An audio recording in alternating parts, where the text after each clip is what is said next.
नमस्कार मित्रमैत्रिणींनो, बराच वेळा आपल्याकडे भात शिल्लक राहतो, तर त्या भातापासून आज आपण बनवणार अगदी छानसा मऊसूत असा ढोकळा. तर चला जास्त काही न बोलता पटकन आपण या रेसिपीला सुरुवातच करूया. इथे पहा मी एका वाटक्यामध्ये म्हणजे भात घेतलाय. हा अगदी माझ्याकडे शिल्लक राहिला होता, तर मी विचार केला एक वेगळी तऱ्हेची आपण रेसिपी बनवूया. तर म्हणजे आपण बऱ्याच वेळा त्याच्याने आपण बनवतो, फोडणीचा भात बनवतो किंवा एखादा फ्राईड राईस सुद्धा बनवतात. तर आपण आज ते न बनवता बनवणार आहोत ढोकळा. अगदी हा ना ढोकळा तुम्ही स्वतःही ट्राय करा, अगदी छान बनतो. तर या ठिकाणी मी हा जो भात आहे ना मापानेच घेतलाय, म्हणजे आपल्याला बाकीची जिन्नस घालायला सुद्धा अगदी सोपं जाईल. 2 वाट्या आहे याच्यामध्ये भात आणि जरासा 1 चमचा राहिला होता. तर नंतर आपण इथे घातले अर्धी वाटी, याच्यामध्ये त्याच वाटीने बेसन घालायचे आणि त्याच वाटीने घालायचे दही. अर्धी वाटी दही घातले, अर्धी वाटी बेसन घातलेलं आहे, थोडंसं पाणी घालून वाटून घेतलंय. आता एका भांड्यामध्ये आपण सगळं काढून घ्यायचं, अगदी छान असं वाटून घ्यायचं, अगदी व्यवस्थित पेस्ट झाली पाहिजे. मिक्सर म्हणजे राहिले त्याच्यामध्ये जरासं पाणी टाकून, पटकन जास्त टाकायचं नाही, थोडं टाकायचं पण ढवळून घ्यायचं. आता याच्यामध्ये घालण्यासाठी आपण काय करणार आहोत, मिक्सरचं भांडं घ्यायचंय, मिरच्या घालायचे आणि त्याचबरोबर आल्याचा तुकडा, ते वाटून आपली जी चटणीसारखी बनवायची, म्हणजे आता ठेचासारखा बनवायचा आणि तो त्याच्यामध्ये घालायचा. तुम्ही हवं असतात कापूनही घातलं तरी चालतं, पण या प्रकारे घातलं ना चव जास्त चांगली येते. या ठिकाणी मी त्याच वाटीने अर्ध्या वाटीपेक्षा जरासं कमी घातलंय मी रवा, म्हणजे तुम्ही जर चमच्याने म्हणाल तर 4 मोठे चमचे. आणि त्या घातल्यानंतर चवीपुरतं मीठ घालायचंय आणि या ठिकाणी पाणी जरासं पुन्हा घालायचंय, कारण का हे जेव्हा रवा आपण घालतो तेव्हा ते मिश्रण जरासं जाडसर होतं. तर त्या मिक्सरच्या भांड्यामध्ये माझ्याकडे पाणी होतं म्हणून तेच पाणी मी घातलंय. जरासं पाणी घालायचं, जास्त पातळ करायचं आणि ढवळायचे आणि 10 मिनिटांना बाजूला ठेवून द्यायचे. म्हणजे काय होईल की रवा आपला छान असा फुगला जाईल. तोपर्यंत आपण इथे चटणी बनवूया. तेच मी मिक्सरचं भांडं घेतलंय, ज्याच्यामध्ये आपण वाटलं होतं हिरवी मिरची, कोथिंबीर घालायची, त्याचबरोबर आपण इथे घालणार आहोत जरासं जिरं, नंतर घालायचे इथे आल्याचा तुकडा घालायचा आहे, त्याचबरोबर घालायचे हिरव्या मिरच्या. इथे मी पुदिना ना ओला घेतला, म्हणजे फ्रेश माझ्याकडे नव्हता म्हणून मी पावडर घेतले. फ्रेश असेल तर तुम्ही फ्रेश घालू शकता. जराशी साखर घालायची, त्याचबरोबर घालायचे आपण इथे भाजकी चण्याची डाळ, त्याला डाळगं सुद्धा म्हणतात, काळं मीठ घालायचंय. तसंच आपण इथे घालणार आहोत थोडंसं दुसरंही मीठ, म्हणजे सफेद मीठ असतं ते सुद्धा घालायचे. दोन्ही मिठांनी चव या चटणीला छान येते, अगदी मस्त. थोडासा लिंबू पिळायचंय आणि या ठिकाणी लिंबू पिळल्यानंतर तुम्ही अशी जर चटणी वाटून घेतली तर तुम्ही सँडविचला सुद्धा लावू शकता.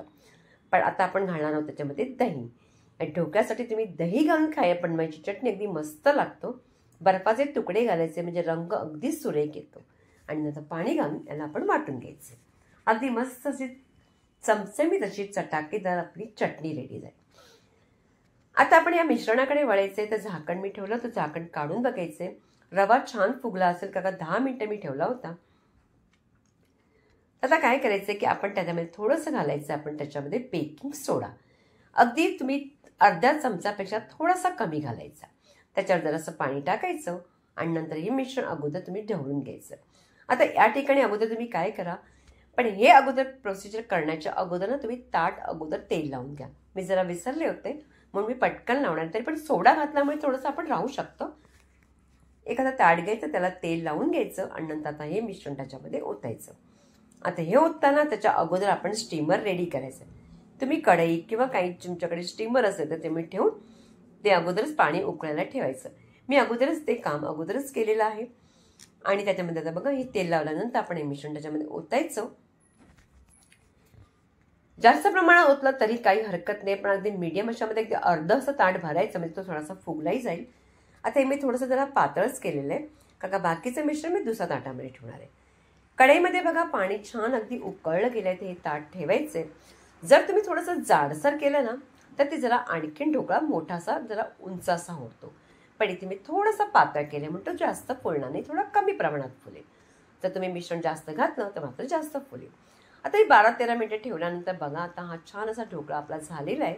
आता आपण त्याला काढून अगोदर थंड करायचा, त्याच्या अगोदर काढायचं नाही. थंड झाल्यानंतर बघा मी याच्या चांगल्याच्या वड्या पाडणार आहे.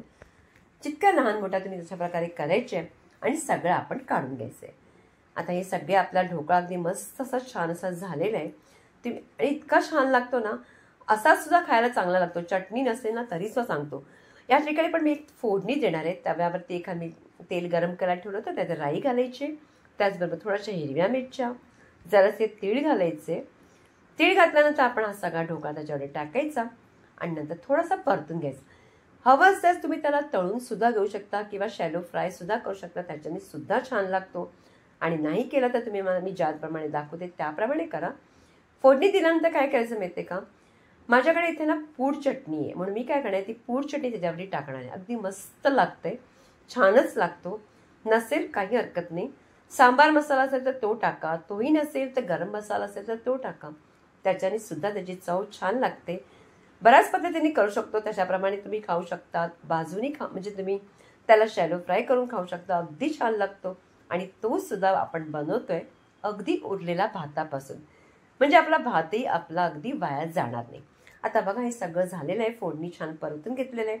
मी ताटामध्ये घालूनही ठेवलेलं आहे, चटणी दुसऱ्या चटणी आणि सॉसही ठेवलं आहे. चटणी सुद्धा नसेल, सॉस असेल तरी चालेल. तर आता ही बघा तुम्हाला मी तोडून सुद्धा दाखवते, अगदी छान झालेलं आहे. जर तुम्ही थोडासा आणखीन जाड केला तर थोडासा आणखीन मोठा होईल, म्हणजे जरा जाडसर होईल. मस्तच आपला ढोकळा रेडी झालेला आहे, खायला अगदी अप्रतिम लागतो. तर रेसिपी कशी वाटली मला कॉमेंट्स करून सांगायचे. आवडल्यास जास्तीत जास्त लाईक करायचे, प्रत्येकाकडे शेअर करायचे. शॉर्ट व्हिडिओ पाहायला विसरायचं नाहीये आणि पुन्हा भेटायचे आपण एका छानशा रेसिपी बरोबर.